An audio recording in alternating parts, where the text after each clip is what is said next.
Well, hey, if you are inside, we've got stuff for you to do. Joining us this morning is personal trainer Joe Stankowski, where we've got this to look at, guys. Joe, you have an article that is featured in Men's Fitness. Yes. We're talking all about bands, but hey, you don't just have to read the article. We got you right here to talk all about that. Of course, yeah. And normally I would prefer iron. If you have weights, it's a great thing to use. They're great tools.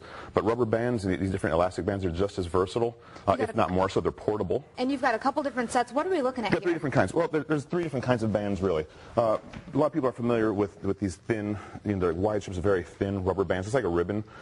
They're inexpensive. They're very portable. You see that with rehab a lot. Rehab is where you see a lot of this stuff. And they're great for the short-term use. If you have 3, 6, 12 weeks of rehab where you're doing a very limited number of exercises with it, they're great for that. They're inexpensive, which is really the biggest benefit, but they don't last very long. Is there a difference between the blue and the gray? Oh, yeah, absolutely.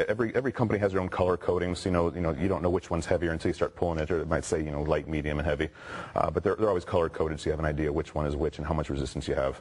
So this is kind of where you start, or most people start with a band like this. And then the step up is the step up would be the surgical tubing band that a lot of people are familiar with. And again, color coded. Every company does them a little different. So blue isn't always equal to blue by another brand.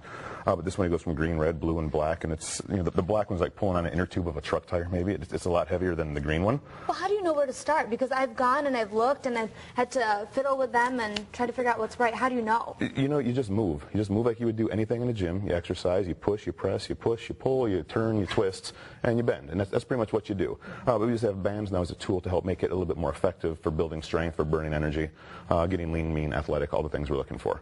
So really going from here then into the last kind of band, and really my preferred one because it lasts the longest. The giant rubber band, as I like to the call giant them. rubber bands, yes. And these ones, if the other one's like the black one's like pulling a truck tire, I mean this is like pulling the truck. I mean this one's about 1.5 inches thick, and it's heavy duty. Powerlifters use these things in the gym sometime because these guys that lift 700-800 pounds, and they could still use these bands and get a good workout.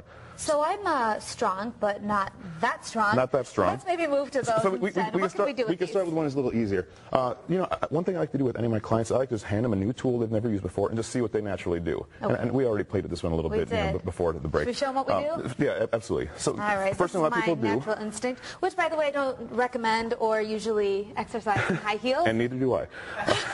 But hey, there's nothing wrong with that. But look, it actually even works even though we've got the heels on. It's just a natural tendency for people to stand on these things for some reason. I can't explain why, but yeah, you could curl it, you could press it, you could do all kinds of things. Absolutely. So curling is a simple one. People are used to that exercise in the gym. They grab dumbbells, you do it with the band. It's the same thing. Just before the break too, we did a squat move where you could loop the band over you, step on it, and so now you have resistance. So instead of having a barbell on your back, this is pulling me down. So I have to resist it, then I have to push back up against it. And you can travel with these. I mean, hey, weight restrictions with those luggage anymore. Yeah, those 40-pound dumbbells cost you a lot on airlines now when you try to check them in the suitcase. What else can you show us? I know you showed me some things that work your core at the same time, right? We've got a quick minute that we can show a few more things here. What we can do here then is I want to have you hold this straight out in front of you and kind of face towards the cameras. Okay. And I'm going to stand to the side of you. So I want you to lunge straight ahead, but do not let me turn you. Lunge straight ahead, huh? So I want to lunge straight ahead and watch those heels. Don't do this in heels, folks. So it is a leg dominant movement, but because you're resisting this tendency to rotate, you're working everything in your core as well. So it really intensifies the work that we're getting in the same time of working out here. Lots of things that you guys can do with this.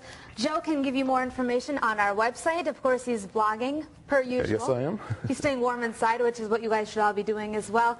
And of course, that website address is fox17online.com. Joe, thanks so much for being here every Friday. Love it.